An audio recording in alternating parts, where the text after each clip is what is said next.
ते राहायचं आहे. काय म्हणतोस बाळ? बाबा, माझ्या आईला सांगा मला इथे राहायचं आहे. बाई, अनंताची इच्छा आहे राहायची, राहू द्या काही दिवस. ठीक आहे भट्टू, दंडवत, मी निघते होता. धन्यवाद.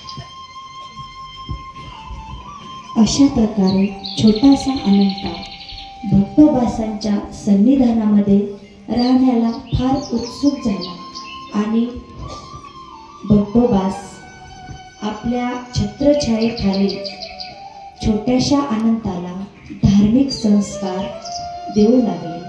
आता पुढे हा अनंता भट्टोबासांना कशा प्रकारे आपलंसं करतो आणि भट्टोबास देखील त्याला कशा प्रकारे प्रेम लावतात हे आपण पाहूया. अनंता, जा, आता देवपूजेची वेळ झाली आहे, फुले घेऊन ये.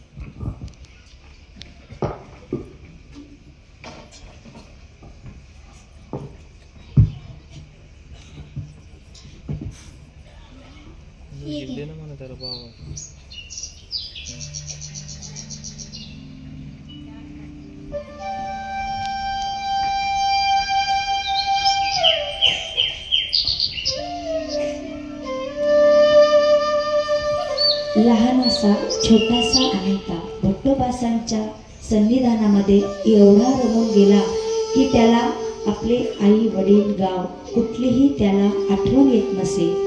एवढा त्याला या धर्माचा आणि भट्टोबासांचा वेध लागला आणि हा छोटासा अनंता धार्मिक धडे म्हणजेच ब्रह्मविद्याशास्त्रामध्ये सुद्धा तो आता पदार्पण करणार आहे. बाळा, अभ्यास करशील का? हो का? गोविंदा,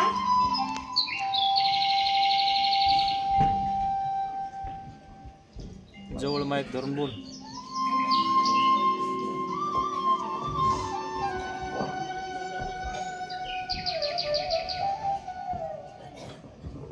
अनंता, धर तुला ही खुर्ची.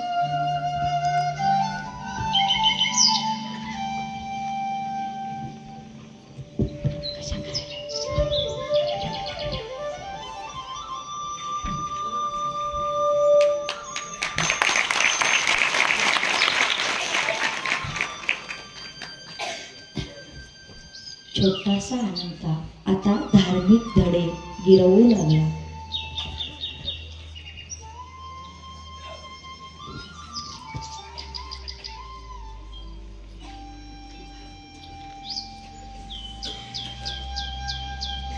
श्री परमात्मने नमः. नमः. अथ पंचदशोऽध्यायः.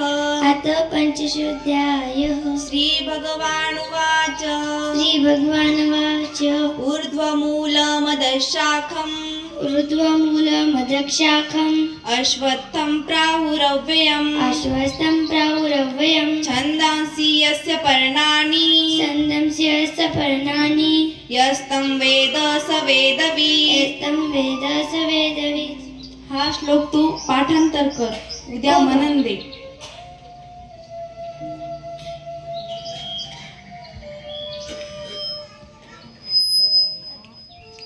हा छोटासा अनंता धार्मिक धडे गिरवू लागला आणि भट्टोबासांच्या सन्निधानामध्ये तो राहू लागला. इकडे त्याची आई त्याची खूप काळजी करू लागली.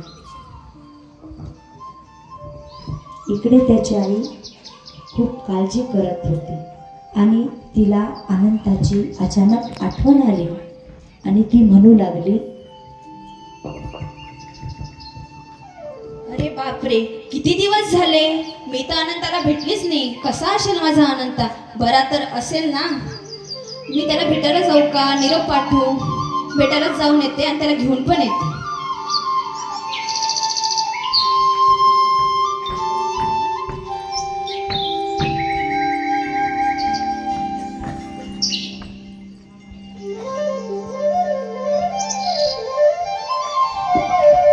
अनंताची आई भट्टोबासांच्या भेटीला आली. दंडवत भट्टू. या बाई, बसा. कशा आहात? खुशाल आहात ना? खुशाल आहेत. भट्टो, माझा अनंता कसा आहे? त्रास तर नाही दिला ना त्याने? नाही नाही, तुमचा मुलगा खूप गुणी आहे, खूप हुशारही आहे. कुठे माझा अनंता? भट्टो, अनंताला बोलवा. अनंता, ए अनंता, अनंता, आलो बा. बघ तुझी आई आलीये, भेट त्यांना. बाळा कसा आहेस तू? चांगला हो आई. चल मी तुला आज घ्यायला आली. आपल्या गावी परत जायचंय बाळा आपल्याला. अरे बाळा चल बाळा. नाही. अनंता जा गा. भट्टो, माझा मुलगा मी तुमच्याकडे पाठवला होता आणि तो तर माझ्यासोबत यायला तयार नाहीये. जर माझा मुलगा जर माझ्यासोबत पाठवणार नाही तर मी इथंच विष घेईन. अनंता, माझी आज्ञा आहे, जा तुम्ही. नाही. माझं कारण आहे, जा. बरं. चल बाळा चल. आणि अशा प्रकारे अनंताच्या आईने अनंताला जबरदस्ती इच्छा नसताना देखील आपल्या घरी घेऊन आली. आणि घरी घेऊन आल्यानंतर अनंताचं कुठेही मन लागत नव्हतं. अनंता खात पितही नव्हता. त्याला भट्टोबासांचं दुःख सहन झालं नाही. आणि अनंता आता पुढे काय होते ते आपण पाहू. चल बाळा, किती दिवस झाले मी तुला अजूनपर्यंत जेवू घातलं नाही. चल बाळा, आज मी तुला खाऊ घालते. नाही आई. काय झालं बाळा? काय झालं याला? काय झालं असेल बरं? इतका रागात गेला तू.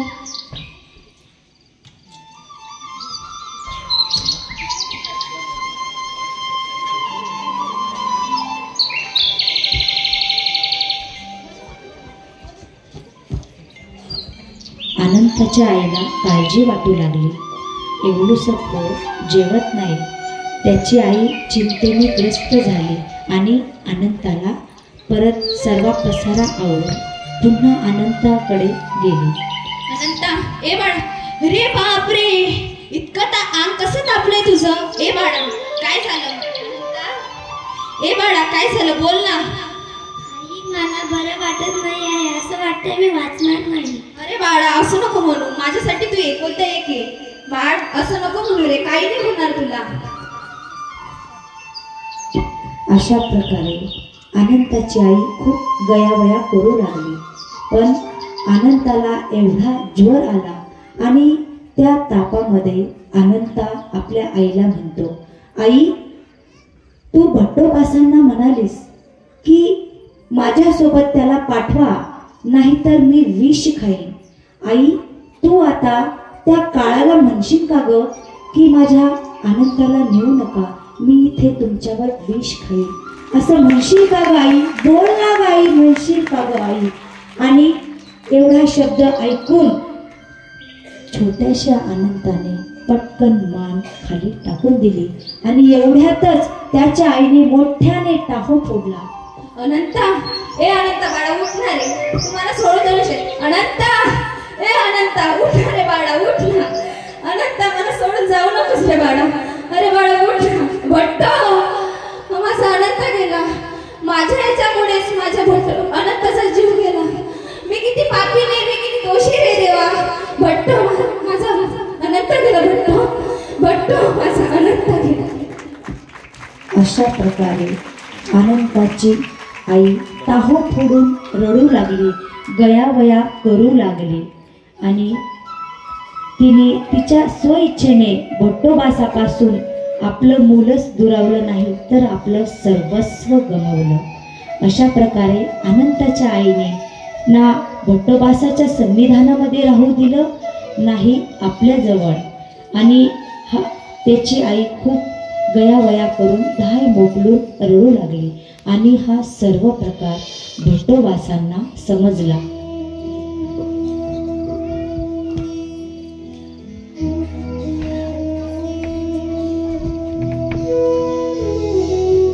भट्टो, आपला अनंता गेला. काय? अनंता गेला? अनंता सारिका शिष्य जाळे? दुसरे गुरु असते तर पोटी सुरी खुपसू खुपसू मरले असते. अनंता सारिका शिष्य गेला. श्री चक्रधरा. अशा प्रकारे भट्टोबासांनी आपली खंत आणि माझ्या निमित्ताने अनंता गेला. भट्टोबास म्हणतात, अनंतासारखा शिष्य जाईल. अनेक गुरु असता तर पोटी